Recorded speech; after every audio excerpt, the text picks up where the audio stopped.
Samsung is getting ready to reveal the Galaxy S24 Ultra, a high-end smartphone with some noticeable visual changes. A significant change in the Galaxy S24 Ultra is the introduction of consistent width bezels around the screen.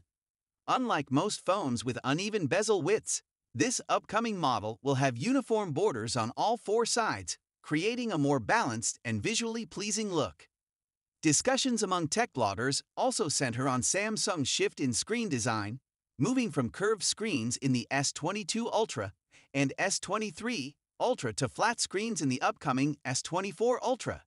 Tech enthusiasts are eagerly awaiting these leaks, indicating Samsung's experimental design choices that focus on both appearance and functionality. The standardized bezel width and the shift to a flat screen represent a departure from Samsung's usual design approach, potentially offering a more modern and ergonomic feel.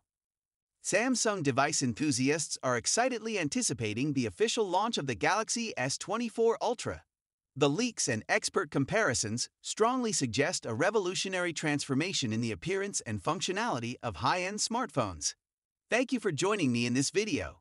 If you enjoyed it, please give it a thumbs up and hit the subscribe button below.